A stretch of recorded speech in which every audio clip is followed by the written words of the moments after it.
What's going on, everybody? Matt, the Lumberjack Landlord here. Super excited to be with you guys for another fantastic and amazing installment of the Lumberjack Landlord. So let's talk about all the stuff that's going on in today's market, but most importantly, what will we ever do about rents? Rents in today's market. What will we do? What will we do? What's going to happen? No one's renting anymore. Everyone disappeared. Oh, wait a second. They didn't disappear and they still need a place to live. The world didn't all of a sudden get 15% smaller. Yeah. You know, it did get smaller, or essentially the challenge that becomes us, which is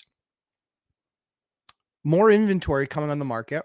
Sure, that happens. But what about the concept of people actually moving out of their parents' basement? It does happen. There are a number of motivated individuals that want to get out of mommy and daddy's basement because they can't call them roommates anymore and get away with it.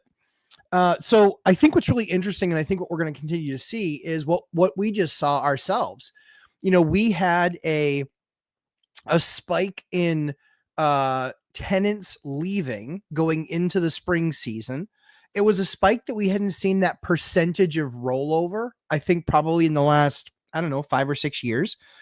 But what was very interesting was where they were going. One of the things that we always ask when we talk to these tenants about, you know, when they're moving on, because they're usually asking for a reference of some sort, is, you know, why are you leaving? Love to know. Now, for a number of people, they were inherited tenants, and so we didn't want to give them any idea that we wanted them to stay. We were very ready to move on from them because, quite frankly, you know, when folks are ready to move on, there's nothing better than them moving on, because I don't want to have to tell them, hey, listen, rent's $700 more expensive than what you're paying right now. I'd like to just let them leave in peace and go on and move into the next place.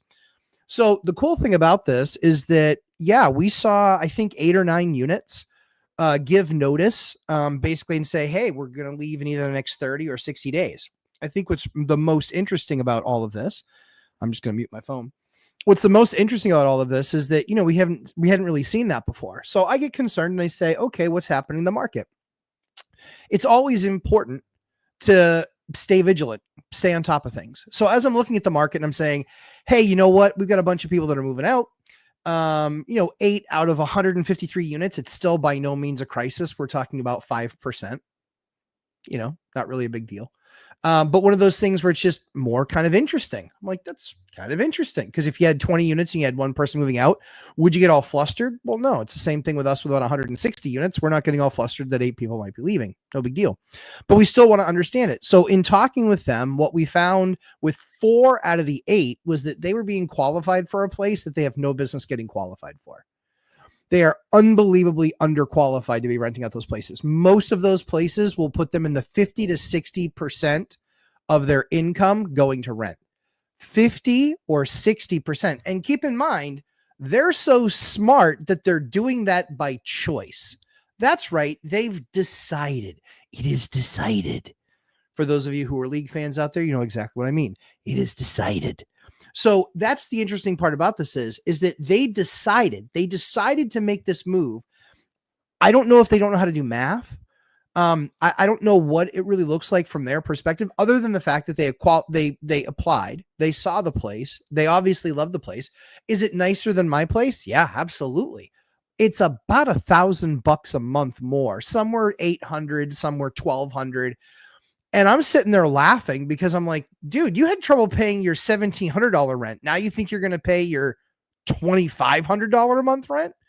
You couldn't pay it. You were late every month. Every month you paid late fees. And you think that this is a good idea. P.S., by the way, 50 to 60% of their income going to their rental unit. What percentage do you think their car is? Because they're not driving these old junkers. They're driving a halfway decent car, nicer than the truck that I drive. So where exactly is all this money coming from in this collapsed economy that we keep on hearing so much about? Dear God. No, people are stupid. People are stupid with their money. They don't understand how to properly assess things to get the best understanding of what is my best approach here. This is the crazy thing about their approach. 50 or 60% of their income is their net income is going to go into their unit. They're probably going to spend another 15% to 20% for their car insurance, their car, etc.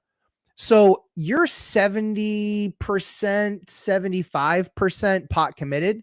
You get 25% to live on. That's supposed to cover everything else. That's supposed to cover silly things like, I don't know, food, gas, the utilities, because the utilities aren't included in those numbers. So what I would tell you is, you know, I did see this shake up to the rental market. Now, what does this mean? Let's further investigate. Why would somebody that owns a class A property or class B property, why would somebody say, you know what we're going to do? We're going to offer people that have high 500, low 600 credit scores. We're going to offer them units that take up 50 to 60% of their income. And we're going to give them 2 free months, and we're going to give them $99 move-in options. Guys, how insane is that? They're getting 14-month leases with 2 months basically of paid rent for them. And they're getting a deposit move-in of $99. Oh, I cannot begin to tell you how bad this is, but this is what the big boys need to do. The class A's, the units that actually come down in price, the ones that actually can, drop 10 or 12% in price. That actually does happen. What ends up happening is the lower tier, the B, the C, and the D, those all actually will typically still go up or at least remain flat. So a majority of the rent down that you see in any system, a majority of that rent down is actually coming off of the top. It's coming off of the A class. And why is that? It's because that's where they're going to feel the most pressure. That's where they're going to have vacancies, because people will trade from an A to a B. And they're like, yeah, so I don't have a doorman anymore. And yeah, so I don't have, so I'm not right downtown in the swankiest building. Yeah, that's the logic that they then have to use, but they're going to save $7,000, $8,000, $10,000 that year in rent. They have to make the trade down. They don't have a choice. So as we continue to look at it, this is one of the things that we see consistently in the market that's occurring. People are trading down, but some people, hair happens with a beard. Some people that move up the chain, they move up the chain prematurely. Do you really think that all 8 of those tenants are going to be maintaining their rent that is 30 or 40% higher when they could barely maintain the rent that they had where they were? Do you really think they're going to be able to maintain that for a full year? No freaking way. Once they get past that first, 90 to 120 days where they got the first 2 months for free, do you really think they're going to save all the money that they need to save in order to then spend 60% of their take home on the rent? No, it's not going to happen. It's not going to happen. Then they're going to be at risk of eviction. And then you know who's going to get a phone call? I'm going to get a phone call, because they all said, no, it was actually great renting from you. We just really love the new unit and want to move into a brand new building. I get it. I like to put syrup in my hair on Saturdays sometimes, and just for the smell, just for the feel. Doesn't make it a good idea. So I think that they're going to be stuck in the same exact position where in 4 to 6 months, they're going to be in trouble. And then I think we're going to see an influx roll back into the B, C stuff. C doesn't move down to D unless they had to. B and C, they go back up and down in between stuff, because sometimes they pick a C unit in a B area. Sometimes they pick a B unit in a C area. So those are pretty interchangeable. People are always trying to get out of D and into C because they're constant complainers, but they don't realize that they're in D because they've made the life choices that put you in D class real estate. And the A's, what do the A's do? The A's either be making more money. I've started to hear of some layoffs. No, I'm not overly concerned about layoffs because I called layoffs. I personally think that unemployment is going to tick well above 5% this year. We'll see. Again, not an economist, but I just look at what I'm seeing in the market. In the market, I'm seeing that it's adjusting. I'm seeing that people are losing some jobs. And here's the crazy thing. If you're renting out single family homes in a market where both husband and wife were needed to qualify, they no longer can make their rent if somebody loses their job. That's the dynamic. That's why when you're qualifying tenants, you want to make sure that they net at least 3x the income. There's a reason for that. It's because if one of the other loses their job, you need to make sure that you're putting yourself in a position where the person that loses their job can go pick up some part-time job or some other service job or something like that, where they can not make as much as they were, but even if they make half as much as they were, along with the other spouse still working, then they can still make their rent. Right. So that's why I'm more conservative. And we went 2 weekends where we had between 6 and 8 units open. And I think we had 1 get rented. And then this last weekend, we had 4 of the 7 get rented. So we still have a couple units open, but big weekend this weekend. I know they're already doing a bunch of stuff and getting prepared for what we're going to see this coming weekend. And we're going to have a ton of showings. Now, will the weather cooperate? We'll see. What's really funny is that brokers a lot of times will say, or real estate agents will say, oh, it sucks when it rains. No, it doesn't. Want to know why? If you're looking for a place in the rain, do you really need the place? If it's a beautiful day outside and all of a sudden you're going in and you're just like, yeah, let's just pop in. Like, it's a nice day outside. If it's a lousy day outside and they're still out looking, they need a place and they're very motivated to get a place. Those are the types of people that we want. We want people that say, we're moving. We've made the decision to move. We need to find the next place. Anyway, that's what I have to say about the rental market. What will we ever do? Let's jump into the comments and the questions, and we will roll through it and continue this show at this torrid pace. Wayne Wong, good to see you, sir. Old REI guy, good to see you. Let's do this. I agree. Let's do it all the time. Anna K, hi, gang. Tribe. It's true. Anna K, phenomenal hockey player. Also, graduate of the Lumberjack Landlord course, with many others that are graduates here. Chris Culp, good to see you, sir. Wealth Building Journey, good to see you as well, Chester. Jason, always. Good to see you. Buzztune, good to see you. Flavio, welcome from Grandview, Washington. Wealth Building Journey Chester says 50 to 60% housing burden is insane. What's worse, it's by choice. That's exactly right. These are people that are bad at math. These are the same people that would have gotten mortgages in 05 and 06 and 07 because they were filling out liar loans and they just said, oh, no, it's stated income. For those of you who don't know what stated income meant, it meant whatever you state your income is, we're good. No problem. Can't imagine why that went bad. Yeah. Yep. P.S. By the way, that was mortgage regulation brought to you by, nope, not George Bush Jr., but the previous president, Bill Clinton. He was the one who was important, very important in the work of the collapse of the mortgage market. And it was because he basically allowed for things called liar loans. He was the godfather, if you will, of the underpinnings that allowed such a stupid concept to take place. And then the banks were greedy and people were greedy. It wasn't just the bank's fault. It was people too, because the banks can be as greedy as they want, but unless they get a person to sign the paper and act on their greed and lie stated income about what they make, there was no counterparty to the transaction. Now there is. Greedy bankers, greedy people that wanted homes and were willing to lie to get them. That's what liar loans were. That's why they were called ninja loans. No income, no job, or no assets, no job. No job, no assets. Yeah, ninja. Crazy stuff. This is all the stuff that I remember because I lived it. One of the things that's really important is it's great if you can find somebody who found some new wango fango way of, creating a ton of real estate wealth. That's pretty cool. But one of the things that's most important in this business is track record. That's one of the most important things. Been doing this for over 20 years. Made millions and millions of dollars doing it. It's more than millions and millions.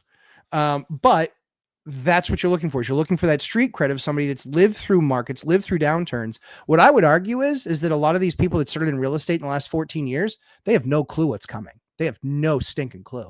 Why? Because they didn't live through the last one.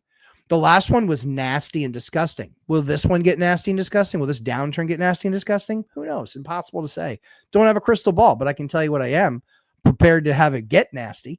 And if it does get nasty, I'll be ready. And I will be an acquirer of other stupid people's assets.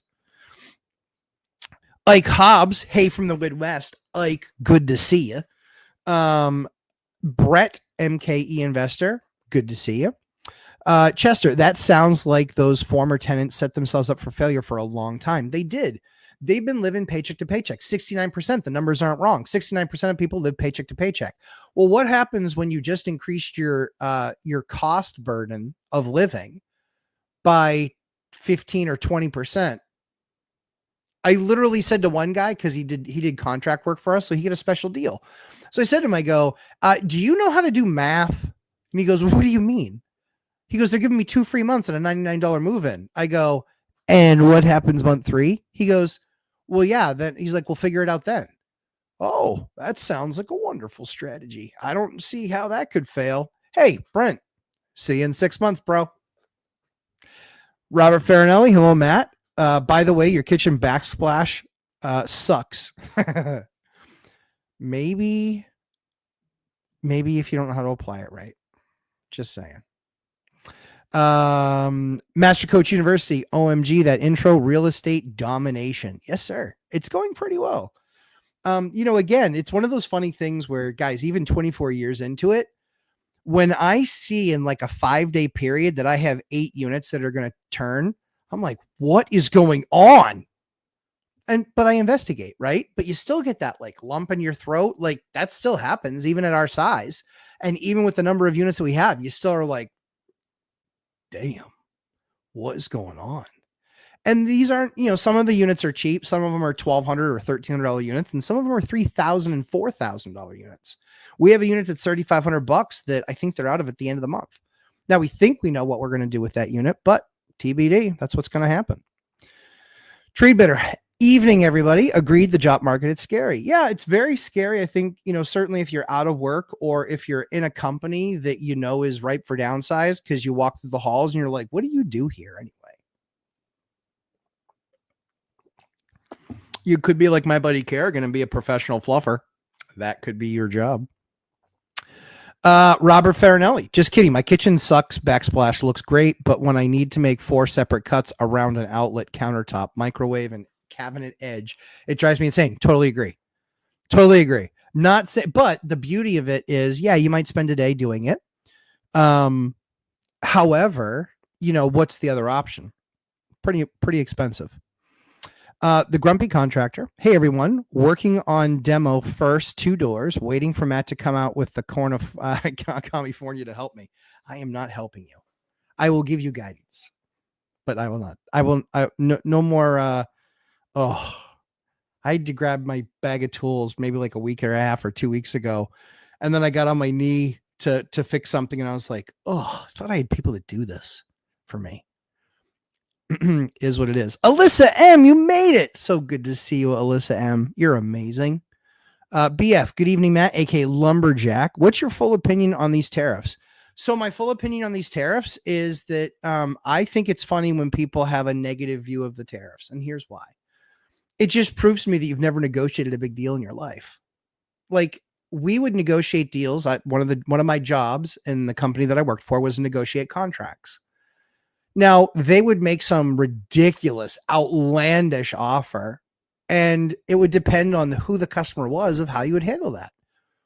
Sometimes the best way to handle them was, no, let me know when you're serious. Other times they needed you to respond and react and get really confrontational.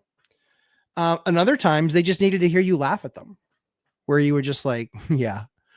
Like, if I say yes to that, all that does is put us out of business, and you're changing vendors in 24 months anyway. So I don't think you want me saying yes to deals like that.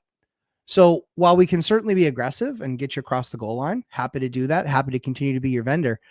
If I do that number for you, we will not be in business, and then you'll be searching for another vendor anyway. And then they'll have you over a barrel because they'll know that you put us out of business, and that, quite frankly, that they're going to overcharge you, because that's usually what happens in those scenarios. So let's avoid all of that silliness, because last time I checked, you already have 370 other projects on your list that you don't want to have to replace a vendor that you already like, that's already really good and makes you a ton of money. So what's a reasonable number that we can work with together? And shockingly, that worked most of the time. So my opinion on the tariffs, to finish that point, my opinion on the tariffs is, yeah, you gotta, what I think is really important is that a lot of people are not understanding that it's not fair trade. We do not have fair trade with a lot of countries. Why do we sell all the European vehicles in the US, but then they put a 25 or 20% tariff on all the vehicles coming into Europe over there? I mean, fair point, right? So all I'm looking for is, hey, listen, we get to sell stuff in each other's countries. That's cool. But if you're going to tariff my stuff 25%, I'm going to tariff yours 25%. And you know what? I'm going to tariff mine 30. How about that? And then the trade war begins. So I think at the end of the day, the most important thing that we do is that we have an administration fighting for our country. I get that it's going to be painful. I get that the stock market's going to go down 20%. Who gives a flying flip? Really, honestly, who gives a flying flip? You guys are that concerned about all the New Yorkers, or you consider about all the pension funds that are in it? Right. What happens if a country goes bankrupt? Exactly. It's not very good. So we have to right the ship. We got to do a lot of painful things. Everybody's going to take the medicine from all the hopium that they've been living off of for all this time. And we got to get across the goal line. And what's that going to take? It's going to take negotiating a bunch of deals. And yeah, we're negotiating from a position of strength. Oh, they're all bounding together. Yeah, great. And do you think Germany could live without our natural gas right now? No. So, yeah, I'm going to negotiate. I'm going to negotiate hard. I'm going to get the best deal for my country because everybody else negotiates hard to get the best deal for theirs. So when it's America, it's protectionism. When it's everybody else, it's they're being attacked by America. It doesn't cut both ways, guys. It works. It does cut both ways, but you have to be reasonable. So I like the tariffs. I know that when somebody's like, whoa, well, the tariff's on and the tariff's off. Yeah, it's called negotiation, dummy. In good faith, if I'm negotiating a deal with somebody and they're like, hey, listen, so I know that I've got a late fee that's accruing right now, but you see that I'm making an effort for something that, wasn't any of my fault. The roommate left and you're not going to get any money out of them. So what's my option at that point? My option is, okay, let's work on this stuff together and try and make sure that doesn't happen. We don't want you to leave. We don't want you to get evicted. So it makes more sense to do a deal that I work out with that person as opposed to hammering them over the head. But again, it depends on who you're negotiating with. Sometimes the hammer works. We used to call it in the sales business, you call it carrot or stick. Which one do you want? Carrot or stick? Carrot is incenting you to do something by dangling the carrot in front of you. Stick is I whip you into submission and you're going to get what you're going to get, but it's by pain, not by pleasure. So a lot of sales guys will sell by pain. They use something called FUD, fear, uncertainty, and doubt. Now, FUD works sometimes, but I much rather hit the pleasure centers of the brain. What if I told you if we implemented the system, what if I told you that in the next 18 months, you're not going to have to add one more head count and you're going to see your margins absolutely explode. Right? Or the other option with that same cut is, what if I told you, if you don't implement this system, you're going to be forced to continue to hire people. They already hire people now as it is. That might not be that big of a thing to them. So I rather hit the pleasure centers, but that's just me. That's just silly old me hitting those pleasure centers. Nope, not me. Just running my business from my cell phone. That's all we're doing here. Matt, that was an excellent parallel. Syrup smells very nice, but it belongs on food and not all of them at that. Like I've seen people put syrup on hot dogs. That's interesting. It's kind of like the cheese on apple pie. Not really sure I can get behind that. Trade better. Evening, everyone. Agreed the job market is looking dicey. Even in healthcare where I work, people are nervous. What do you do in healthcare? I worked in healthcare for 17 years. Is why I ask. Trade better. Now that tariffs are in effect, is there anything you wish you bought more preemptively? No. Nope. There just isn't. Because when you get to a certain size, when you're not living paycheck to paycheck, that's why Dion's approach works for him. It would never work for me. I don't look at price tags of things. Now I'm generally aware, but what I'm doing is I'm looking at it from a value perspective as opposed to look how much money or how little money something is. Like, is this thing that valuable to me? Like, is a 1970 Bobby or O-Pee-Chee card worth $134 to me? Yes, it is. etc. You carry that through the rest of your life. SK, my wife made some amazing chili. It's fighting me back right now. SK, my fourplex has 10 parking spots outside, 2 per unit and 2 for guests. One of the tenants wants to pay $50 a month to use the guest spot exclusively. Can that be allowed, or any restrictions in Texas? Don't know about the Texas law. What you should do is it wouldn't be a Texas thing. It would be a town thing. So you can absolutely ask and talk to them and see if it's something that they allow it. But again, you can't unring that bell if you start to have that conversation, FYI. So that would be what I would check. I think the thing for me is if there isn't that parking spot, what is the other option? Is there still another option that might be on-street parking that's still doable, or is there no other option? And how often are those 2 spots used? Those are the things that I'd be looking at before I would give up a space, because spaces can be crazy. I bought a space when I bought my condo. I paid an extra $12,000 for a parking spot. When I sold that condo, I sold that space for $50,000. So I made 38 grand on that space, because guess what? The garage was limited. There were no more extra spaces left. And the people that bought extra spaces, they could charge a massive premium because there were no longer any for sale. So when somebody said, oh, hey, we have a 2-bedroom apartment, but we get 1 parking space in the garage with that in the wintertime, you don't want to shovel. You don't want to do all that stuff. You don't want to park in the lot. So yeah, I was shocked that I got it for 12 grand, but they gave it to me for 12 and I sold it for 50. And I did that in 3 years. That was pretty awesome. I'd like to do that again. Crimson Knight, actually, despite the kitchen being harder, is going better using Chris Culp's crown stapler method versus the cone nails. That's awesome news. I love that. Spot on, Matt. Clinton signed Graham Leach Bliley, into law, which replaced Glass-Steagall, which had been in place since 1933, which happened to be during the Great Depression. Imagine that. Never would have guessed it, right? There was an economist who said that following the repeal of Glass-Steagall, that it would take a decade for the financial system to collapse. He was off by a year. It only took 9. Ta-da! And many people here didn't actually know that Clinton was the reason that fell apart. Do your research, folks. Do your research. If you're going to have an opinion, at least have an informed one. Julie Anderson, pretty sure my property manager is committing fraud. I can't get out soon enough. How do I find a new one? Great question. One of the things that we talk about, Julie, very, very often in the Lumberjack Landlord course in the boot camp, one of the things we talk about very often is understanding how to manage the property yourself, so you can then tell them how you want yours managed. Now, I know that everyone seems to think that that's like a horrible thing. Here's what I can tell you. People that lose money with property managers, it's because they don't know how to properly manage them. And if you could find a way to properly manage them, here's what it takes to properly manage them. You need to understand what materials costs are. You need to understand what their processes are. You need to understand, what their rental procedures are, what their repair procedures are. When you make a call, how fast is the turnaround? That's the tenant experience that your tenants are getting.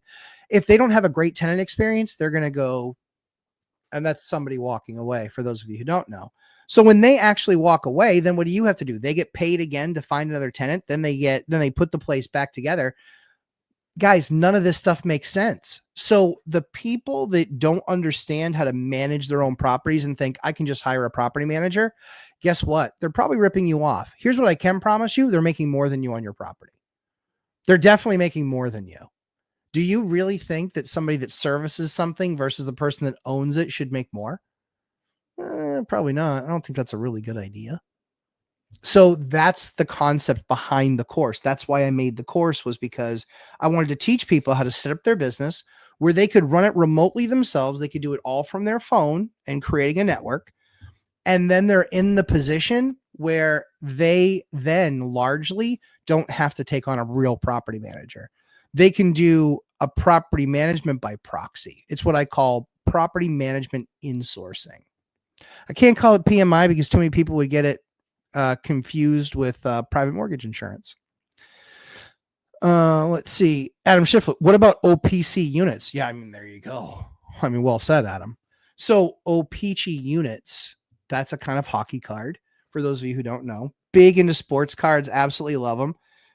Have a blast collecting them. That's been the biggest part of where I spend my retirement, is in sports cards. It's a lot of fun. But that's one of the things that I really get to enjoy in all of my free time. Now, I spend too much money on them for sure, but I get to spend too much money on them because I did the right thing by building out the real estate empire. most importantly. Hopefully that answers your question, Adam. BF, there were two other items that a president tried tariffs once in 1828 and 1930, and both times they caused depressions. Both this time it's going to make riches. I don't think so. Prices go up, inflation. Yeah, certainly prices go up in inflation, but I think that, it's tough to say because the tariffs are one thing, right? And so it's kind of like if you look at any recipe that has 20 items on it, you can throw off the recipe by leaving out one item. You can throw it off by putting too much of that in or not enough of that in. And so that's what I know. I've eaten my wife's cooking. But that's where I'm not really overly concerned about the tariffs because I don't know all the other stuff that they're doing on around it. So when somebody comes in and goes, tariffs are good, tariffs are bad, it matters what else they're being mixed with. It matters because that's what the end result is going to be. So, what's really funny is you don't see it. I know a lot of Canadians. Their life sucks. You know how depressed they are? Holy crap, are they depressed? Holy crap. I've known people with life-threatening diseases where the doctor's like, you've got to get in to see this person's stat. And they get an appointment back and it's a year and a half later. What are you joking? You a punchline? So their healthcare isn't what you think it is. And I know this from actually working with people that were in Canada that actually live with that healthcare. And I say live with because they have to live with it. So it's not nearly what you guys think it is. It's not nearly what all those TikToking idiots think it is. We want free healthcare in the US. Yeah, we're not set up that way, guys. We're not set up that way. Now, can the system be worked? Absolutely, for sure. But I can tell you, when my daughter had an emergency, we walked into an emergency room and she was on a bed in 7 minutes. That doesn't happen in Canada. It doesn't. People die in emergency rooms there. Fact. Look it up. You'll have a hard time finding it. And why will you have a hard time finding it? Lots of reasons. It doesn't sound very good and it doesn't advertise well for socialized healthcare. All right. That's cool. I only lost 5 people talking about socialized healthcare. And PS, yeah, I know more about it than you. I worked in healthcare for 17 years. Yep. Want to fight about it? Just kidding. BF, I bought a bunch of extra storage rooms in a high-rise building for $7,000 each. I rent them to tenants for $200 per month. Also can sell them now for $20,000 each. See, innovation. I love it. That's exactly what I'm talking about. Let's see. SK, I have a permit in progress with the city where I received their feedback. This is unpermitted ADU. Can I continue to rent the ADU legally while the permit process is ongoing? Is there a time limit? That depends solely on the city. So that's not a national rule. That's a localized rule. One of the things I can tell you is that if somebody finds out that their unit is illegal and they stop paying rent, you can't charge them rent for an illegal unit. That I can tell you. How diabolical, right? 6 people left because they didn't like what I had to say about healthcare in Canada. Tough shit. I know more about it than you do. Laura Samaniego, good evening. BF, all property managers are crooks, and you are correct. They make more money than the owner without investing any money. I won't call them all crooks because I don't think that's accurate. Here's what I believe is accurate. I believe that they have a model in place that benefits them when there's turnover to a unit. I believe that they want to make as much money. The problem is a lot of property managers have a big chunk that goes to administration. Well, if you have 5 or 6 or 7 employees that don't do anything other than coordinate ideas, guess what? That's all an expense, bro. And you're not getting anything for it. That's why if you have systems and processes set up, like me on my phone, we're completely automated. Stuff comes in. I see it. I can either forward it myself. I can do whatever I like. But that's where the winning happens. The winning happens in systems and processes, making success repeatable because failure is repeatable as well. Dan M., my younger brother, is into sports cards too. He holds local card shows in northern Wisconsin twice a year. Pretty neat. That's very cool, Dan. That's very cool. I love that stuff. I think it's absolutely awesome. I go to a card show once a month around here, and then there's other travel events I do. I'm literally traveling down to see some friends in the next few weeks just to literally go hang out at a card shop for a couple of days and kind of go through it. It's exciting stuff, man. It's fun. And could I do that if I had a real job left? If I had an actual 9 to 5 or 7 to 7? I could not. BF, Matt, the price of a $250,000 Lamborghini just went up 25%. Now it's 312,500. Are you still going to buy one? BF, that's not true. That's fake news. Do you know why that's fake news? It's because I wasn't going to buy a new one anyway. I would never buy a new car. I've never bought a new car so far. The newest car I ever bought was a car that had 562 miles on it. And why was I able to buy that car? I was able to buy that car because the guy who bought it was so wealthy that he measured it for his house that he had done in Florida, but he didn't measure it for his Cape home. So when he went to go park it in the garage, it didn't fit. And so, that's how it happened. Anyway, I digress. Let's see. Rob, failure does repeat. You keep buying Apple phones. That's not an Apple phone, bro. It's not an Apple. That's an Android. I hate Apple phones. Why would I want to be on the second place phone? That's what an Apple is. The most widely deployed mobile operating system is Android. It's not even close. Matthew, getting here late. Love the new intro. Matthew, I'm glad that you love the intro. What's really funny is I don't use the intro very often, but I can tell you that intro is actually 2.5 years or 3 years old. Yeah, true story. I just don't do enough video to make it matter. But yeah, kind of more than a little bit crazy. Give me just 1 second here. So it's Dion's failure. Duh. Yeah. I mean, yeah, absolutely. What is this? I think that's maybe. Well, that might be reasonable. Interesting. Very interesting. So what am I looking at on my phone? Yeah, I got an alert on a sports card. Smart people, no smart people. Android all the way. Well done, Chester. Matt, do you have any experience with Asian lady beetles? Good question.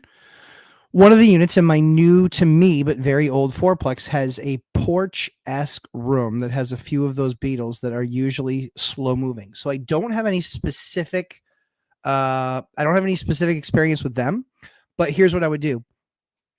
Very often when it comes to beetles, ladybugs and things like that, what's very often happens is they, believe it or not, they leave excrement behind. Not joking. They leave excrement behind. And they leave a little scent behind. So a lot of times you can essentially eliminate the issue by just scrubbing everything down. Sometimes they can be more more invasive than that. But we actually have seen a ladybug problem before. And so all you have to do is you vacuum them all up and then you scrub down everything. And big surprise, then it was like we saw one more. It was like not even really a thing. Lars, I love the Penguins, but they were supposed to lose today. Did they make the playoffs? No, they didn't make the playoffs, did they? Did they just hurt their draft position? That has to be it. I know. I'm very excited for the Bruins. They're going to draft probably in the top 5 this year.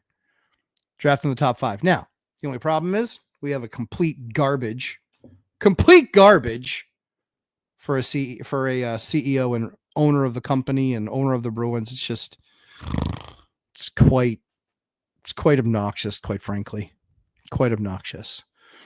All right, guys, you have time now if you have any questions, you have time to put those questions in.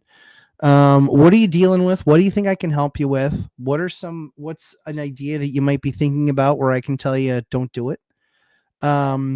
Hit me with some questions. I'm probably going to only go to 10 o'clock tonight. I got a ton of stuff to do. You'll see a surprise thing next year. Yeah, I really hurt the draft position. Yeah. The Bruins felt the need to take a game to overtime that didn't make any difference whatsoever. Idiots. And I think it cost them a whole slot. I think it cost them a slot. So stupid. It's like they sucked all year and then they all of a sudden cared. How large of a reserve should one keep given the economic volatility? Rob, that's your very congratulations, Rob. I'm actually going to put that up. You know what? That's your first serious question you've ever asked in 3 years. So congratulations on that. So here's what I would tell you. I would say regarding the economic volatility. So the way that we have it now is if 40% of our tenants stopped paying rent, we could still make the bills. Right? So I want to have typically at a 50%, it depends on where you are in the journey, but largely speaking, I want to have at least an 8-month or 6 to 8 month fund because it can take that much time for something to turn around. But I want to have a 6 to 8 month fund. So what we have is we have basically $50,000 that sits there because, but we also have other reserves. The thing, and this isn't a nitpick, but I know other investors that say, hey, I've got basically reserves sitting in a house. But the reason why that idea works is because if the economy ever goes down 20 or 30%, I can sell the property. Yeah, you're not selling it fast and you're probably wholesaling it. And if you're wholesaling it, you're probably getting 60%, maybe 70% the value. Maybe. How healthy are wholesalers then? Is that going to be the best deal on the street? Because guess what happens when people have cash in bad times? We get our best deals. That's how it goes. That's why I bought as much as I bought in 8 or 9, 10, 11, and 12. I did everything I could to move as fast as I could, as often as I could to get into the next property because I needed to make sure that I was doing as many properties as I possibly could, getting the debt on them that I could, because I was buying duplexes for 150, 160, 180,000. Now that market is $700,000. The Bitcoin doesn't work because you have to sell it. That's the problem that a lot of people miss with that stuff. So, and it's not the second, Rob. That's definitely your first serious question. Yeah. So regarding what I'm looking for there is I'm just looking for a 6 to 8 month cushion. If you look at it, and a lot of times the most dangerous thing for landlords in the very beginning phases, that first 5 years, the biggest challenge is, hey, if one person out of my 4 tenants stop paying their rent, I'm break even. I might even be losing a little bit of money. So the idea is, what happens if 25% of your tenants stop paying their rent? Then that's where, if you have the emergency fund, you say, hey, we can fund the business. We can fund these mortgages for 6 or 8 months. That's usually something that's pretty safe because it's not going to be like this, that all of a sudden people aren't paying. It's going to be a cascading effect. And then what the most important thing is when you replace that tenant that you might have to remove that stops paying the rent that you might have to evict, the most important thing you can do then is have enough in reserve to redo whatever things need to be redone in that unit so you can put it back on the market. But number 2 is then you're actually going to go in under market rent so you can get somebody that's going to do a step down. That's actually largely why rents go down when they go down, but they don't go down very often. And when they do, they don't go down for years and years and years. It just doesn't happen. It's not the way it works. Have a couple properties with 8% rates. Is it a good idea to cash out refi them to slightly lower the rate to get some dry powder? Yeah, it really depends on your position. So I've done some of those things.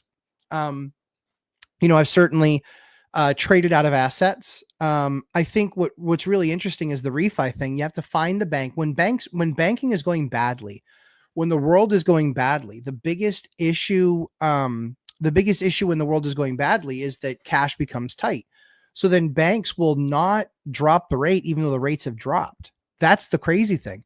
During COVID, we were getting rates at 150 basis points, which means, or 150 bips. What that basically means is the bank is borrowing it at 2 and they're lending it out at 3.5. They're borrowing it at 1. They were lending it out at 2.5, or, somewhere along there, 2.75. That margin, that spread is what it's called, is 150 to 175 bips. Do you know what most banks are now?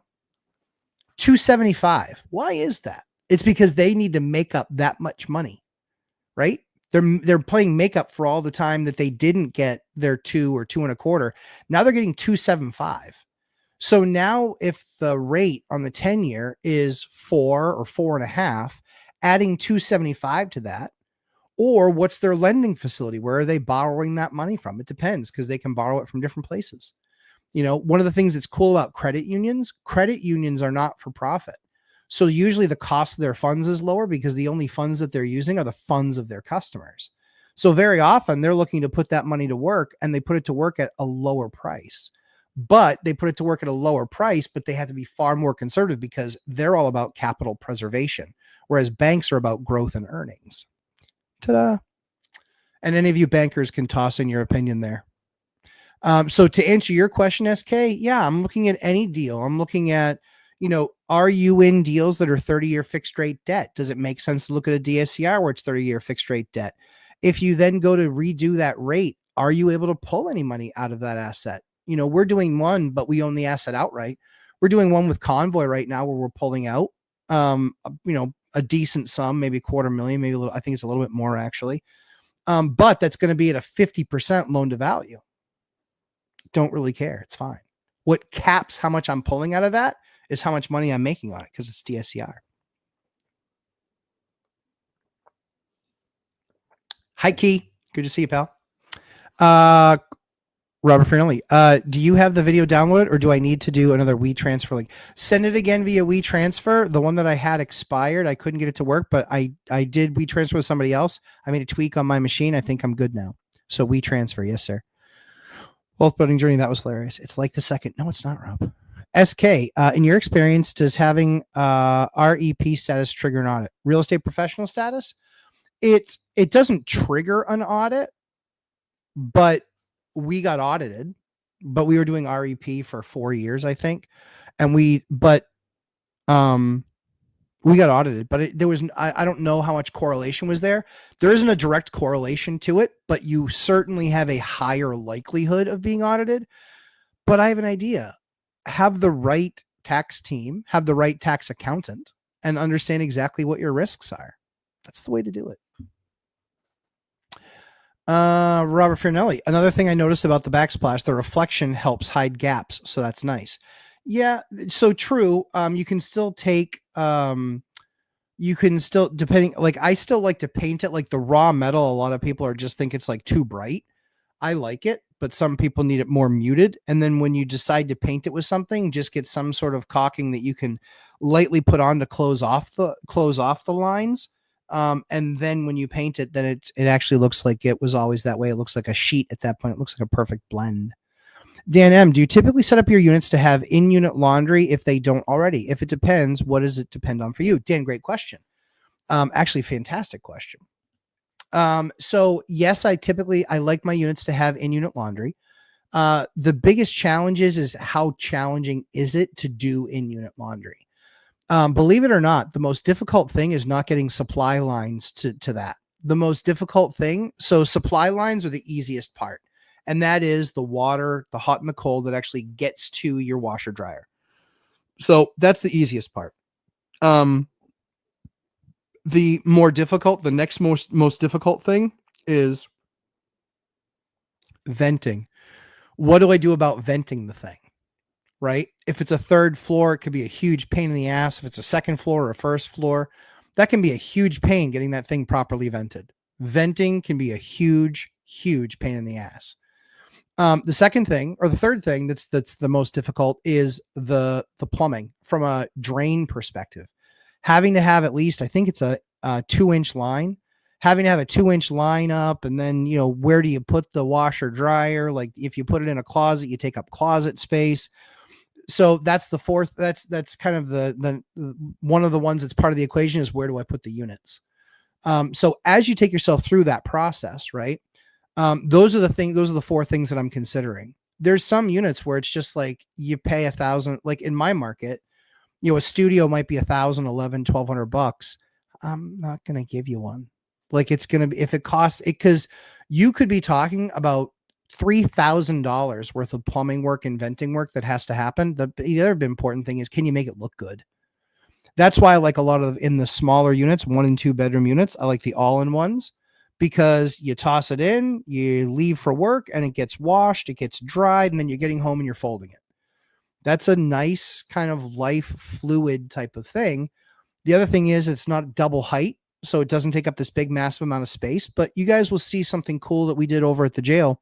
You'll see something cool of how we integrated that design we'll see if it works. It might be a horrible idea, in all honesty. It might suck, but I like the idea. I came up with it, and we're going to see if it works. Native to Earth. That's good to know. I found a 5-unit zoned residential, 4-plex with ADU. Okay. Looking to offer free Wi-Fi to try and keep tenants or making it appealing. Is that a bad idea? No, I don't think it's a bad idea. I think the challenge that you're going to have is pipe. Like, how much signal is that? Is that going to create like a lousy experience? Are you going to need to put boosters everywhere? That's what it really comes down to. So yeah, you can certainly offer something like that. To some that might make a difference. To others, they're not going to give a rip. So what I would more do is ask the tenants that are there. If you're trying to keep and hold tenants, I'd be asking them, like we talk about in the course, talking to them about what's important to them. Somebody's literally said, well, I'd like a new kitchen. I'd like a new bathroom. And I was like, well, I'd like a new tenant. I thought it was funny. So you'll be in the ADU, but I love that. Yeah, I love that. The only thing that you might have from an internet perspective, like I said, is a capacity issue. SK, in the last 2 to 2 months, did you buy any properties outside of jail? Oh yeah, sure. Yep. Given current interest rates, yep. What criteria made you buy? It cash flowed. I'm a simple man. If I buy this and put money into it, will I get more back than I put into it? Yes, I approve. Let's do that. Also, would you say money is made in the buy? It's partially made in the buy. So you can get a steal for sure. It's not usually something that happens. But properly assessing the asset where you're like, hey, this house needs everything. It has a foundation issue. It has a roof issue. It has a chimney issue. It has a heating system issue. It has a windows issue. Well, if it has all those issues, you're likely not going to catch up on those things. And you're going to put a ton of money into the place over the next 10 years. However, if the place has a new roof and has new windows and there isn't a foundation issue and the heating system is 15 years old, it's not 35 years old. Those are all the things that you look at and say, well, we've got years and years and years here. And what you're looking for is your fixed rate debt will stay like this and it'll go up a little. Most people think it doesn't go up at all. Of course it does, because your taxes go up and your other expenses go up over time. However, that line of your purchase and what you're actually spending on there, that goes more like this, right? But your rents go more like this. And so what you're looking for is you're looking to take advantage of money over time, right? That's the idea. The idea of 30-year fixed rate debt on an asset is that year one, it makes some money, but it's more about over time. That's why if you buy something, it really has to be in the calculation of your rent box. That's why I invented the rent box, because the rent box tells us the most. The buy side, or buying it and how to buy it and the price it should sell for, yeah, that's all nice. But I care far more about my revenue opportunity there, right? Everyone bases it on what the rents are right now today. Or, hey, if we kick everybody out, we can make this. No.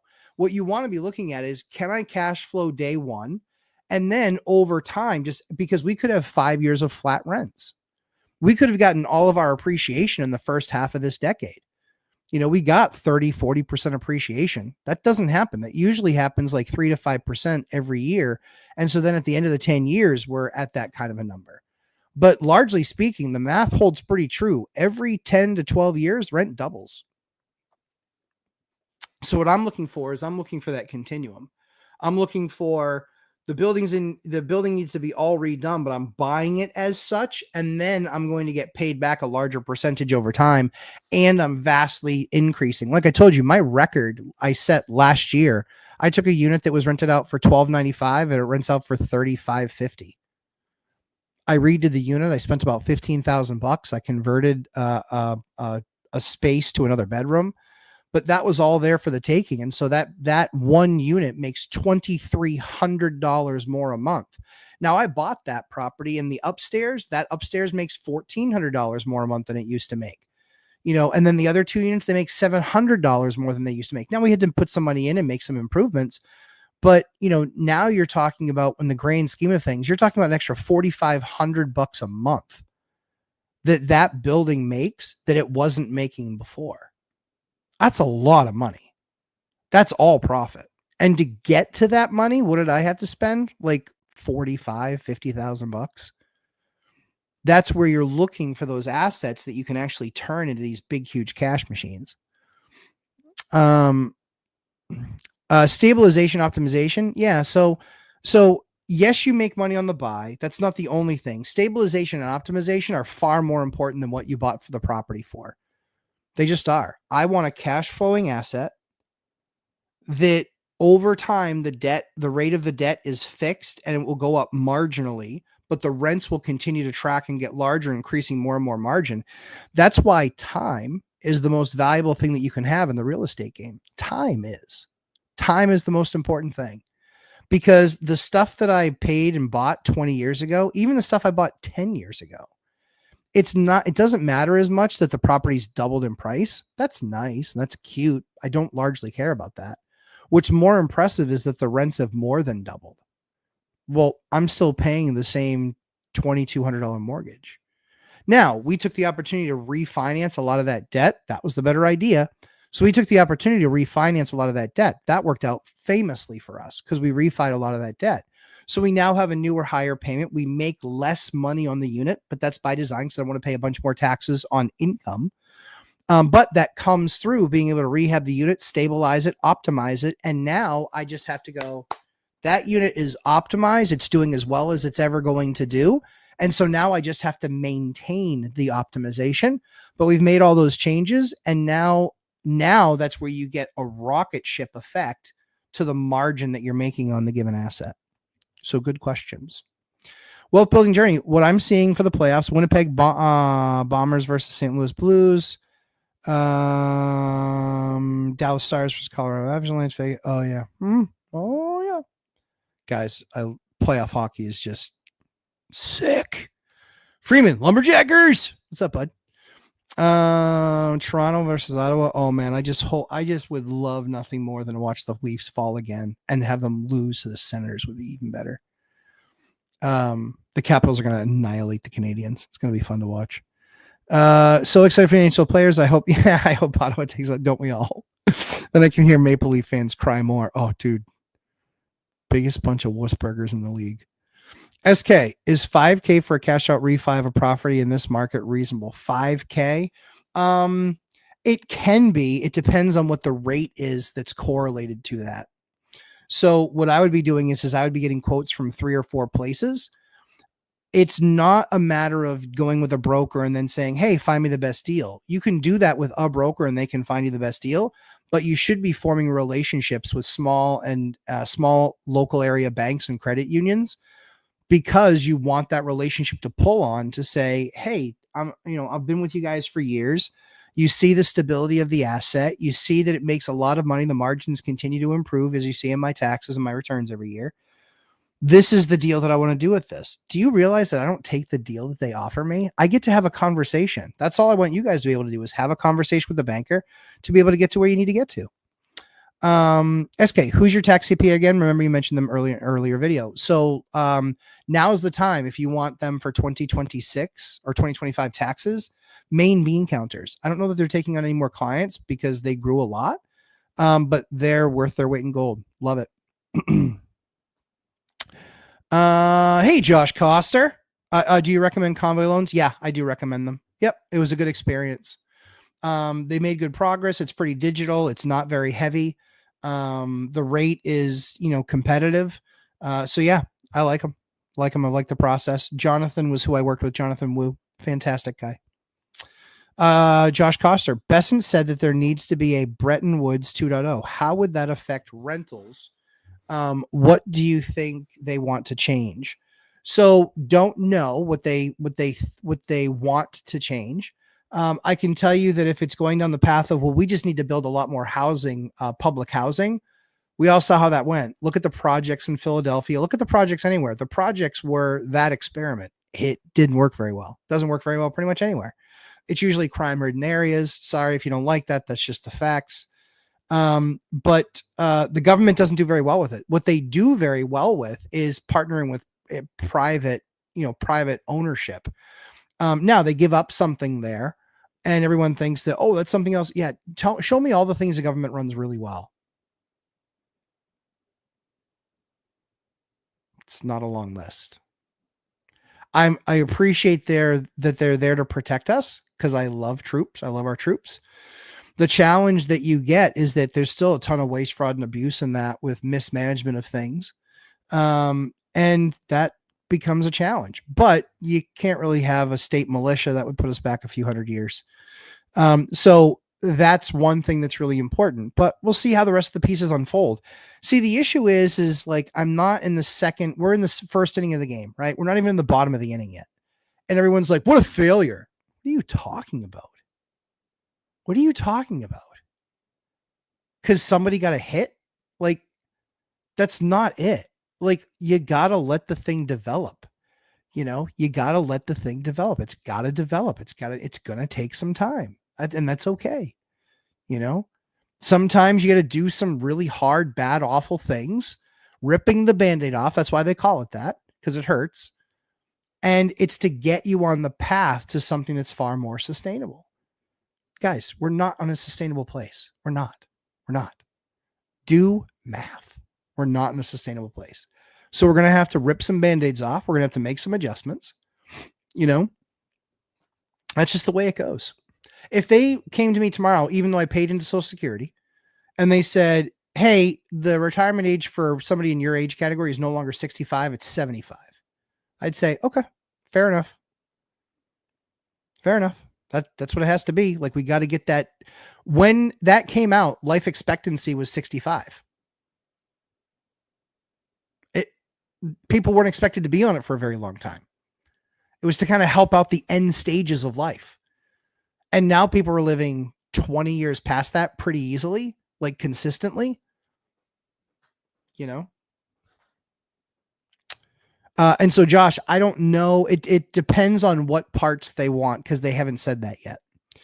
So it would have to be based on what exactly they wanted to attack and how they wanted to do it is how I would then handicap it.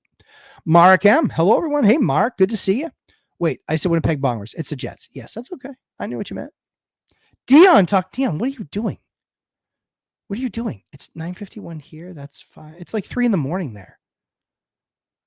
Must be a crazy game of Diablo.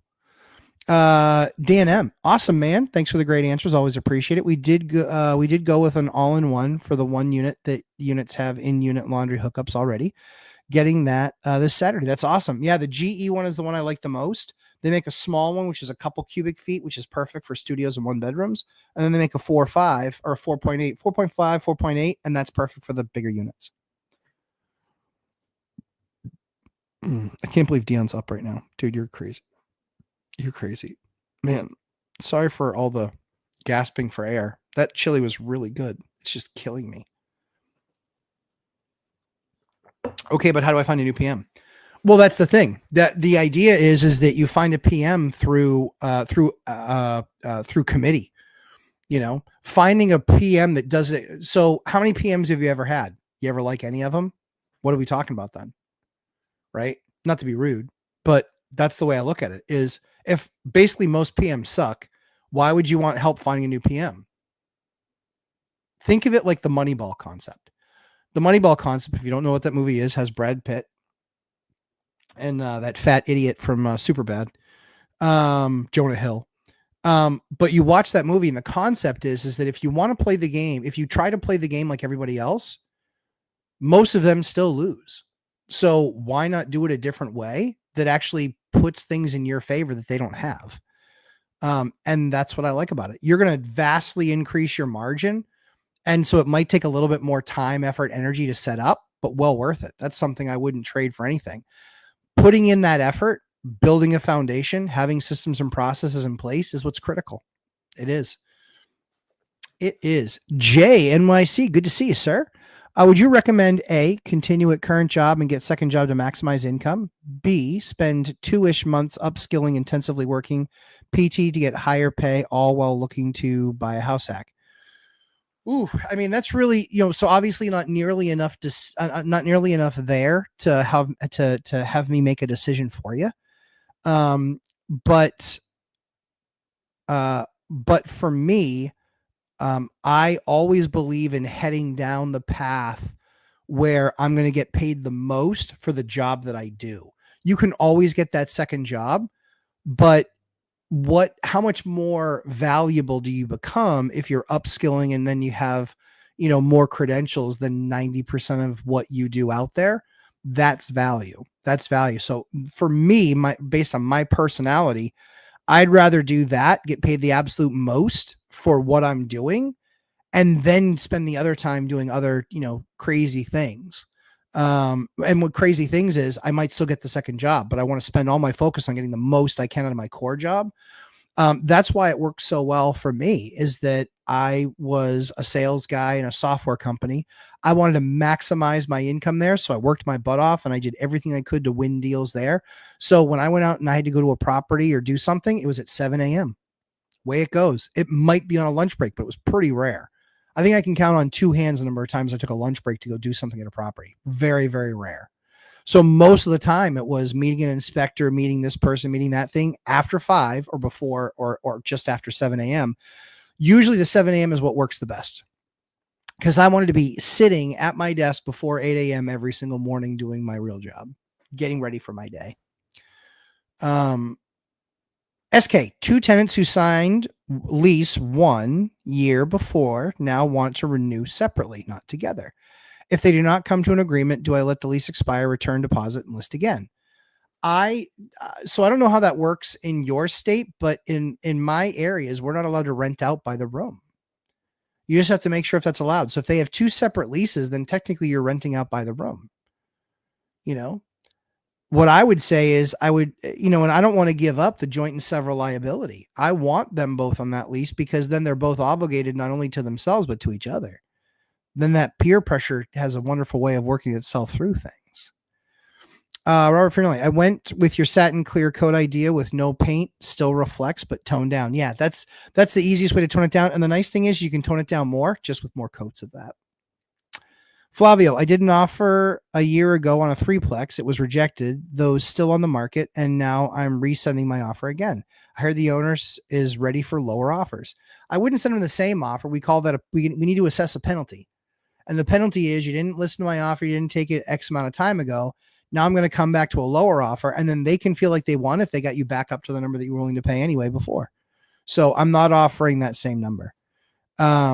Dion says a lot of bars, restaurants, close at 4 a.m. here. Now that makes sense. How much does he love you guys that he's sitting there in a bar watching this silliness at 3 o'clock in the morning? Solos, on my way back to work, always quick to tune into a Lumberjack Live. Thank you. I appreciate that. Also, 2024 was the best year of taxes I've ever had. Real estate accountants changed the game. 3rd year using this one. Guys, this is advice that I give to every single person. If you are in the real estate game, you need to have an accountant, a CPA that owns real estate. Why are you not doing this? People are naturally more focused on what affects them. So why would you want to take somebody that you think knows all the rules? No, you take the person that needs to apply them to their own taxes. That's why that plan works. Wealth building journey. Yeah, people are living well into their late 80s and early 90s. Both my grandparents passed in their early 90s, Jan 17 and July 2021 years ago, respectively. Sorry for your loss. I totally get it. That's exactly right. My grandfather lived to 94 years old or 95 years old. My grandmother lived to 94 years old. Like, my wife's grandparents are 90 and 93. Like, think of this. They've been retired for 30 years. 30 years they've been retired. They retired in the 90s. Had they not had financial wherewithal and made good decisions through that process, that would not be a very fun life that they're living. They've lived an amazing life now. Amazing life. Julie Anderson, 1 for 7 years. Things have gone south in the last few months. I would have a conversation with them and talk to them about why, what it is that's gone south. Oh, you think he's using drugs? Yeah, it certainly is possible. It does tend to happen a lot in your neck of the woods. That state has a pretty big drug problem. Obviously, it has nothing to do with you. I'm not saying that as an indictment on you, but the politics certainly help that. SK, am I able to raise rent around $100 per year for my units? Is that reasonable? It's not about the dollar amount, it's about the percentage amount. And binder method. The rent box helps with the binder method. If you have an active rent box, you know exactly what the other stuff out there in the market is renting for. Those are the examples that you then use, because if you're tracking those 17 different metrics, that's what keeps you in a position where you're able to do amazing things. That was some good water. And mine actually is water. And okay, property bought at a very low price a decade ago, only has small capital depreciation. Would you 1031 to get a more expensive property to reset a larger depreciation as cash flows? Yeah. So what you're talking about there, Anna K, is trading out. Yeah, sure. I trade out all the time. Yeah. Like if you look at like Chris Crone, right? I he's a little much. But I think he's awesome, but he's a little much. Like, oh yeah, sometimes it's just kind of even tiring to listen to. But his idea is you basically buy and you do it. You own the thing for 7 years. And after you've kind of sucked the vampire lifeblood out of it, then you sell it and you go in, you buy more stuff. And that works so long as assets are appreciating.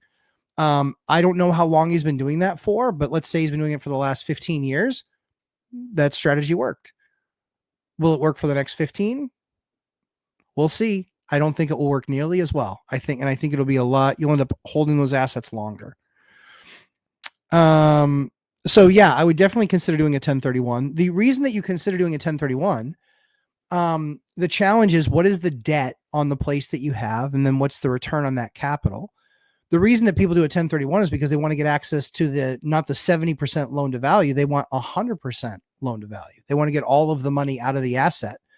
And then get into something else. So we've absolutely sold off assets where we're just like, you know what? It's a nice property. It makes some money, but it's got $250,000 worth of equity in it. If I sell the thing now, I can actually, take that $250,000. I've done a one to many where I sold one and I bought three. That was my $1 million challenge 2 years ago. I had a $1 million challenge. Look for those videos. I did a $1 million challenge where I said, I'm going to buy an asset, put no more than $50,000 into it. But I'm going to take something that's less than $250,000 and I'm going to create $1 million worth of equity. I did. Now, part of that is being in a maturing and in a increasing value area. We don't have the 200% and 300% increases over a 3-year period that places like Vegas and Florida and all the places that are Collapseville, they go up like a rocket, they come down like a rocket, and then they, bang along the bottom for a while, and then they go up a little bit, and then they rocket up again. That's what always happens. And it's kind of predictable in a lot of markets. Like Vegas right now is insane. But there was a weird event. A bunch of people moved there because they didn't like the neighboring state's politics. Question is that a change forever, or is that a change for now? So we'll see what happens with that market. SK. A tenant has been constantly complaining about some issue or other through last 1 year. Every time she pays rent, she sends me texts of a new issue every time, though very minor. What would you recommend? I would just take it. I mean, if she's making a complaint every single time she pays her rent, it just depends on what it is. Like if someone's a nuisance, like you guys know that I have something I call the bullshit to money ratio. If you're a pain in the ass, I can find somebody else to rent the apartment and pay the rent on time. You're not special. Not special. It depends on what those issues are. Flavio Macias, good point. Good advice. Thanks. You're welcome, Flavio. Always a pleasure. Master Coach University, we need to buy mom out. We own our triplex 50-50. We bought it at $250K and put another $200K into it. It's probably worth $400 plus K now. But if you bought it for $250 and put $200 into it, so you're $450 into it. Got it. Okay. It's probably worth $400K now. We plan to 1, refi, 2, use proceeds and our cash to buy her out. Master Code. It seems that because we purchased it at $250K in the refi and or buyout event when she's taken off the deed and title, will explode the property tax and property insurance. Any options to avoid? Those are the downsides. Yeah. So, I mean, I think that I would talk to an attorney, a real estate attorney, and talk to them about how to that's deal structure. And the deal structure, I can't tell you deal structure based on not knowing everything about both sets of people's finances. So when you have that conversation with an attorney, you ask them, this is what we're trying to accomplish. If they're a real estate attorney, they might say, hey, here's what you need to do. You need to sell it to an LLC. Well, that could trigger a due on sale clause. They might say, hey, you need to put it in a trust where, where it is refied, because a trust doesn't trigger a due on sale. And then then you make X amount payments to her on a monthly basis on this % interest rate, because you might have debt on that asset at 3.5 or 4%. You don't want 7% debt on it just so she gets her cash out. Like, does she need a stack of money, or would she still like the annuity with no toilets, tenants, and termites? And then you just work out some sort of a note where you're basically paying her back on the note. And then, so it really depends on what the issue is of why the exit. But an attorney can help with that. And then certainly talking to a CPA from that perspective, saying, I want to make sure I don't have this massive tax liability based on how we set this up. So the first thing I would do is I would talk to the attorney, because they're going to be the ones that get creative on this is how you can make that transaction happen. And then I would talk to the accountant and say, hey, does this leave me any matzo balls? Am I going to get crushed on the numbers? That's how I would go through, and that's how I would navigate the process. Because the attorney might comes up with something absolutely brilliant, and then the tax guy says, you're going to get annihilated. I don't like getting annihilated. Annihilated is one of my least favorite things. The Maple Leafs won. They beat the Red Wings. Ooh, but the Senators crushed the Hurricanes. Amazing. Barry Schumann, I can't believe how great this show is with no moderator. Yeah, I know. True, right? One of the exciting things that I'll have for you guys in the next few weeks, I'm working with somebody. We talk about investments, right? And so I like sports cards as an investment. I think that they continue to go up with inflation. And so we're going to have some cool stuff like that available to you guys, where we can talk about what some of that stuff looks like. But yeah, Barry's a phenomenal card guy. If you like vintage baseball and vintage basketball, he's one of them. Kerrigan's another. But yeah, we'll talk about like alternative investment classes, because what's really funny is that as you're building the business, you continue to put a lot of business and money and time and effort and energy. It's important to have something else that you can like spend a little bit of time in, but doesn't necessarily quote unquote cost you money, i.e. you're investing in something. But I'm an investor collector. I'm more like a collector investor. So I collect, but I also will invest in assets that I think for X, Y, or Z reason. The riches are in the niches. So I identify things that I think are going to go up, and, I do pretty well with that. But anyway, SK, without W-2, how does bank qualify you for a loan? Does property qualify you DSCR? Because your income doesn't matter. It's only credit score and what income the property generates. Yep. Master Coach University, we own it free and clear, no debt right now. Okay, so you just want to, now I understand. I get it. Got it. Thank you for clarifying. What I would do is, does she need the lump sum? Or would she, there's a lot of ways that you could do that. Yeah, I think it's still the attorney thing. And then structure that deal, because there's a number of ways to skin that cat. And sometimes we skin cats. So yeah, you definitely have some options for sure. But when you're looking at that type of an asset and you owe no debt on it, then you're going to put a debt load on it. It matters tax ramification wise to her and to you. So that's where I'm having a conversation with an attorney. It's going to be an attorney's going to come up with an idea probably in 2 or 3 hours. If they're a real estate attorney, make sure it's a real estate attorney, and then make sure you're talking to your accountant to then say, hey, this is what they came up with. What are the pros and cons to this? Because again, if she needs a big chunk of money to get out, then there's one option. But if she doesn't need the big chunk and it's just a matter of, hey, she just would like the annuity, then you have ways of structuring it where you could potentially have her carry a note. There's a lot of different ways to skin that cat. And that's why I would involve a real estate attorney and then a CPA to understand the structure of the deal to make sure you're not setting yourself up for a liability. SK, what's your take on financial YouTubers, Kevin, Coffee Hour, etc.? They were heavily popular during pandemic. Wonder how it is now. It's pretty good now. I mean, both their channels are huge. Coffee Hour is, I don't watch every episode, but I do watch a number of episodes. Depends on who their guest is. Yep. So I do watch Coffee Hour. Not regularly, probably a couple, 2-3 episodes a month. As far as who, was it? Oh, Meet Kevin. I don't really watch him anymore. Who's the other person? What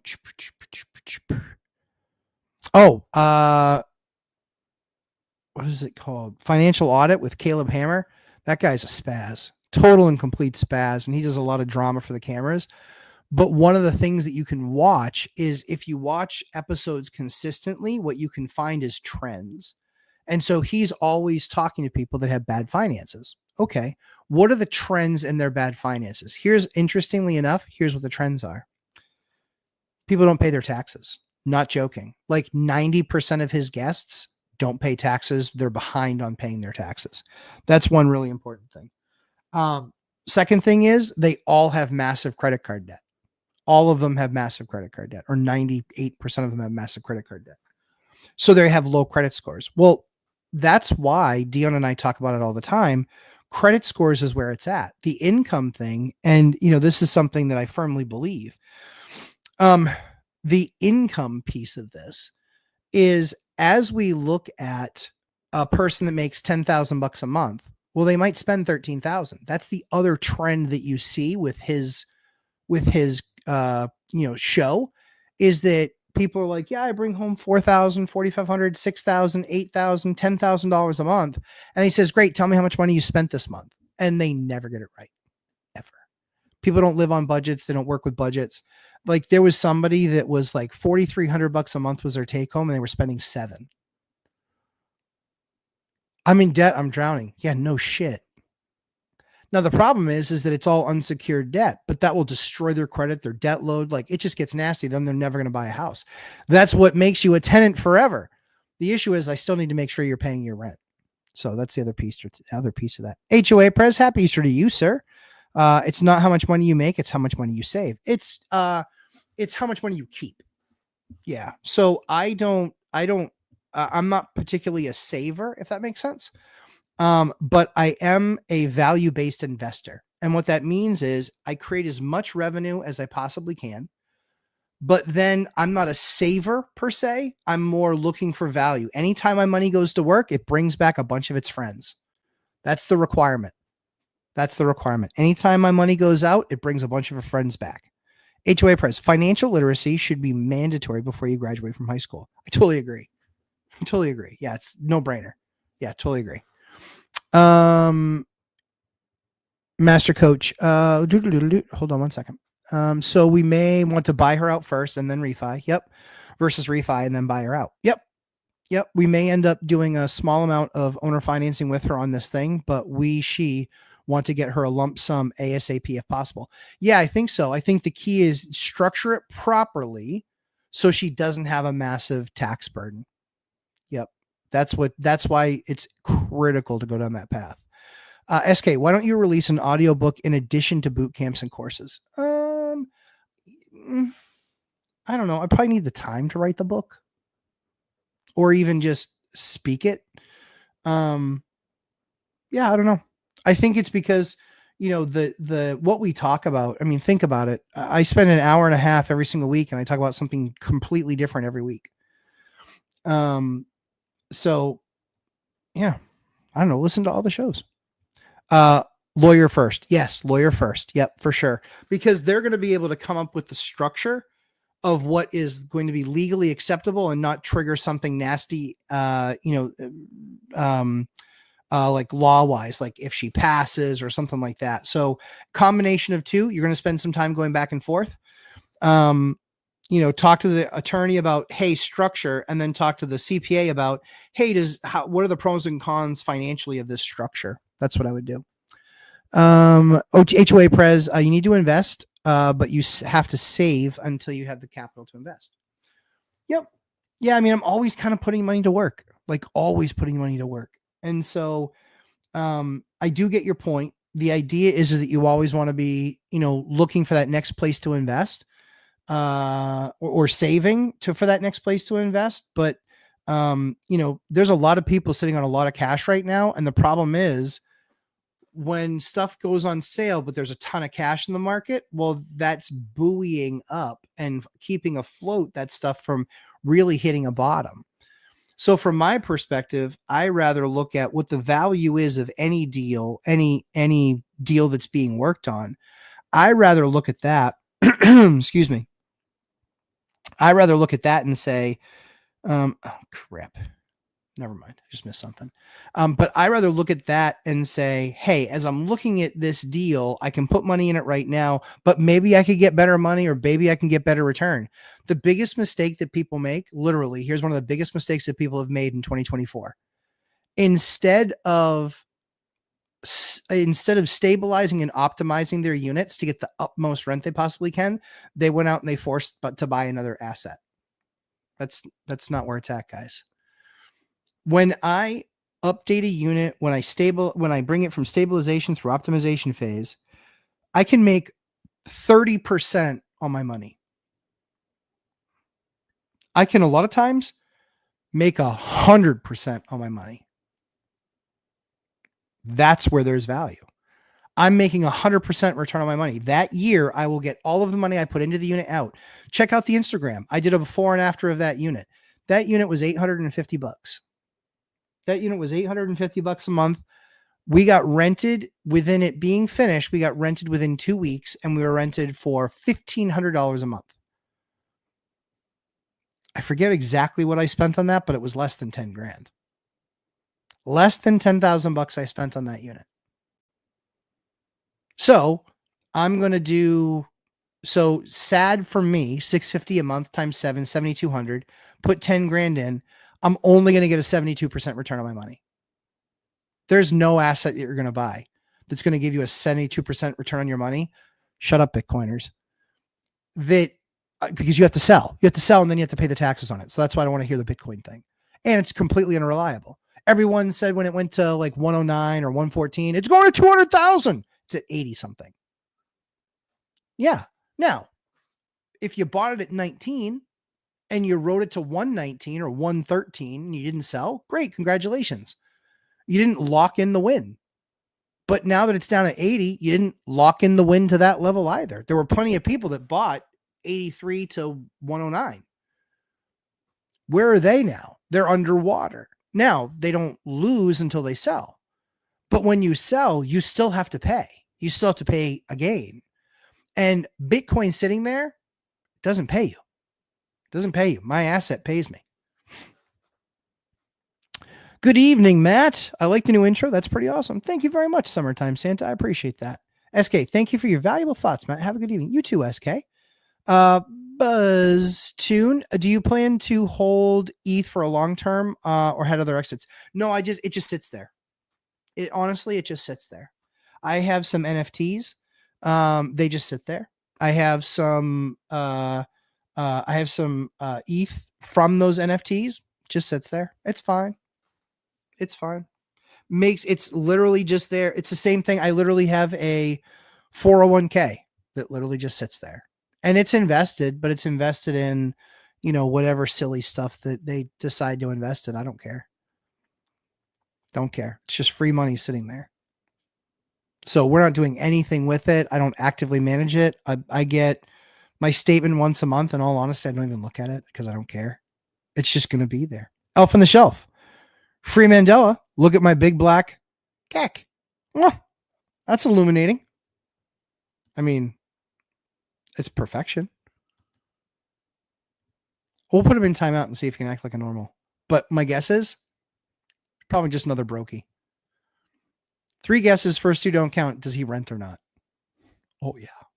And it's probably from his mommy. Don't give Matt ideas of new things to start. He needs to finish the lead course first. Me and Chris really need that. Yes, true story. Beat me to it, man. Oh yeah, dude, all good. I got some of the most fantastic moderators here. That's why they got the wrenches. But I saw it appear and felt like he clearly needed attention. So Elf on the Shelf needed attention. SK, are you looking to build ADUs in your current properties for additional income? So New Hampshire hasn't passed a favorable enough law yet for the ADUs. So what we've done is we've basically given people the idea, hey, this can have based on the other stuff that's approved in the other states around us. Excuse me, guys. Massachusetts, Maine, and Vermont. This is what was approved in those states. This is likely what you'll eventually be able to do in New Hampshire, just not yet. But when you do that, like this is what that opportunity looks like. For me, we had 4 single families. We sold one, bought more real estate. We sold another, bought more real estate. We tried to sell one, had to take it off market. We're turning it into a duplex. That final approval, we should get the city to finally approve that next week. And then that property will go from a $3,200 a month property to a $5,200 a month property. Like, guys, how awesome is that? So just turning it from a single into a dupe, killer, $5,200. Now we'll refi that. We'll put debt on that. I own that asset outright. We'll put debt on that because I don't want to make $5,000 a month from that property. So we'll put debt on that. We'll probably put $3,000 or $4,000 a month, maybe $3,500 a month of debt on that, which means we'll probably put $350,000, and I'll take that $350,000. That's a loan. That's borrowed money, essentially borrowed money. I don't have to pay taxes on that money. And I pay less taxes on the income, and I don't really need the income from the property, but that's where I want to maximize. And I don't want to be more than 70% loan to value. I want to make sure the property still makes 20% after expenses. If it hits those 2 criteria for me, I'm going to borrow up to that level, and I'm going to stick the money and sit it in the bank and then be ready to go buy something else. Let's see. HOA, I had the experience of cleaning out a meth lab. It definitely is an interesting experience. Dude, that's dangerous. We're going to have to change HOA Prez's middle name to Danger. HOA Prez, are you noticing more house hacking? In Silicon Valley, we are starting to see, 4+ people renting a studio apartment. What the hell? People sleep in shifts. Hopefully that isn't going to be the norm. No, dude, that's only California, man. Well, so this is the conversation we've always had, HOA Prez, which is that's where I believe the market is going to severely correct in Silicon Valley. There's a number of companies that are really choosing to move out of there, not increase their footprint there. I think that there's the tax burden has just gotten too crazy. And so that's what they're doing because they can't afford to do anything else. So I think what will start happening is more and more companies, as they have, look at the mass exodus of some of these massive companies that have left. What ends up happening is it's not like necessarily like Oracle moves, but they kind of did. But it's not like something like that or Facebook.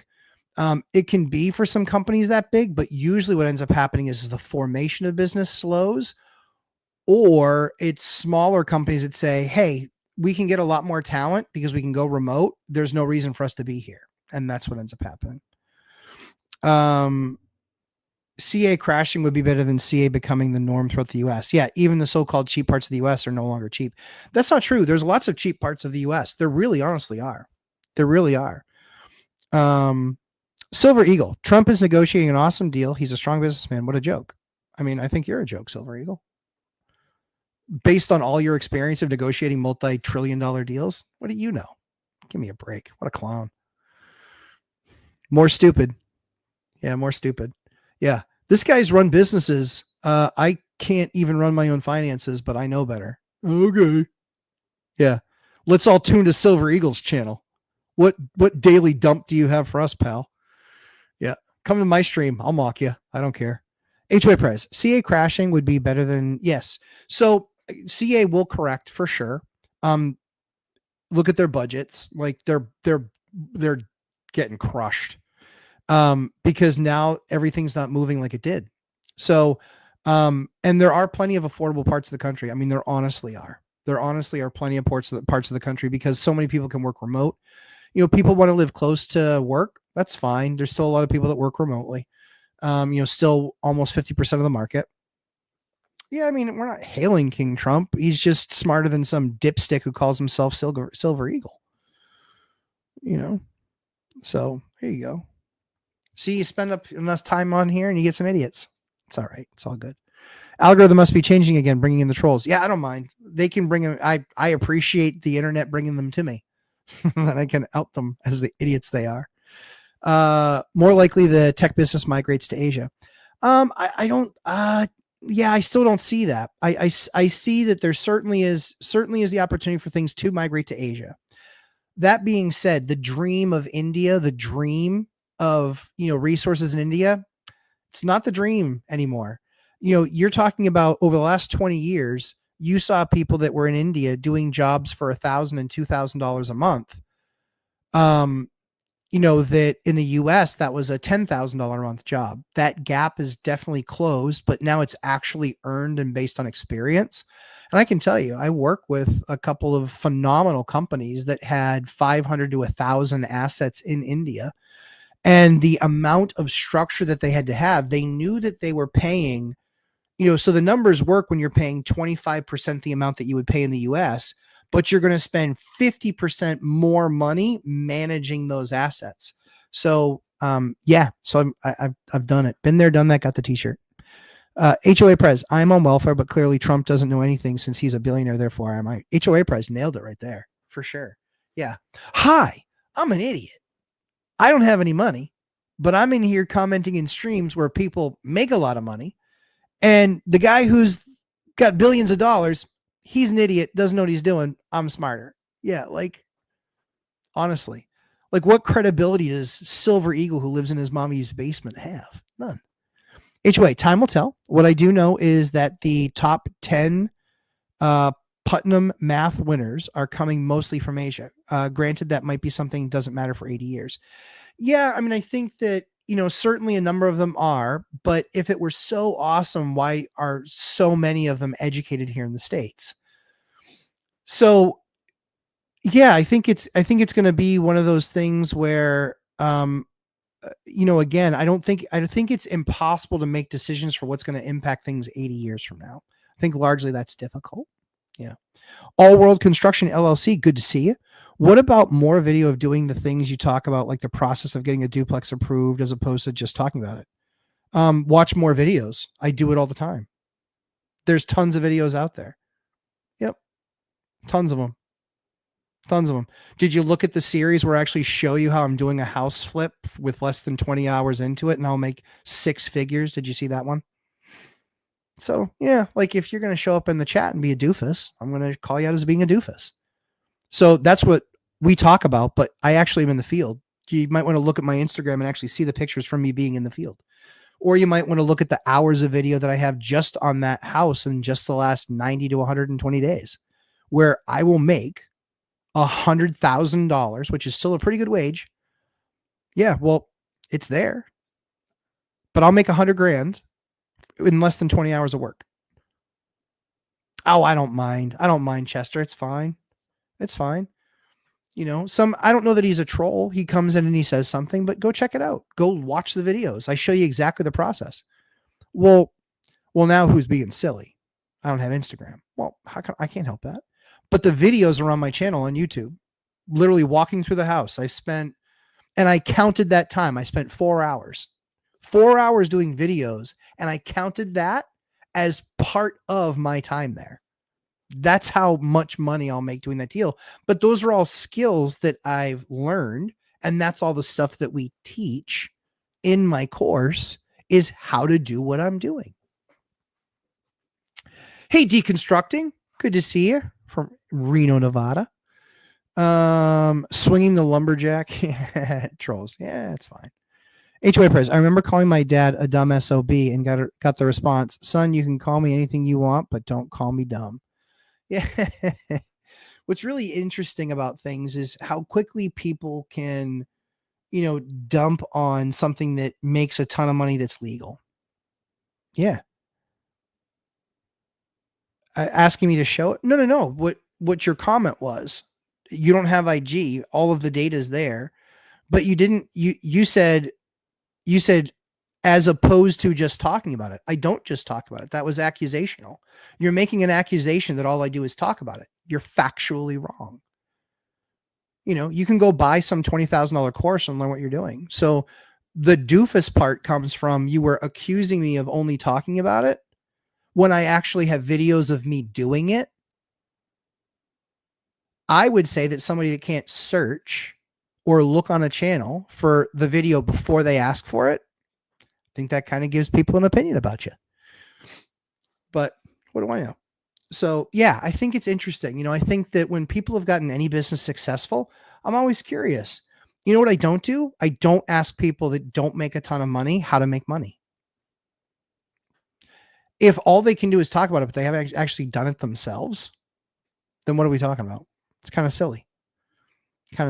But 1041, guys, on the East Coast, it was an amazing show. Obviously, it's so important for you guys to come spend time, hang out with me, because I enjoy it. Hope you enjoy it too. Hopefully the information that I give is doers information, not just talkers information.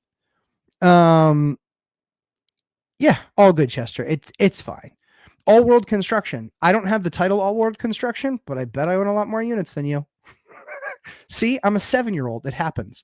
So those dudes really have time to join lives just to just to be a troll. Skill up, bro. Yeah, exactly. Big Hill. Have a good weekend. Happy Easter. That's right, guys. My faith is a big part of our lives. You guys know that because you saw, how we got a miracle with our daughter Eliana.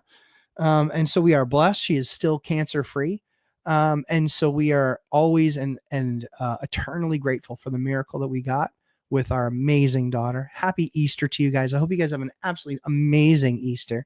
Good Friday is tomorrow. So I wish you guys all the best. Always excited to spend time with you guys. Hopefully you found some value today. And we'll see you guys in the next one. But again, can't thank you guys enough. Looking forward to my boot campers on Saturday, and then you'll see a special surprise. You guys will see a special surprise next week. We will bring you some fun specialness. Anyway, guys, have a fantastic rest of your evening. Appreciate y'all. Great questions. Thanks for the time, and we'll see you guys in the next one. Later.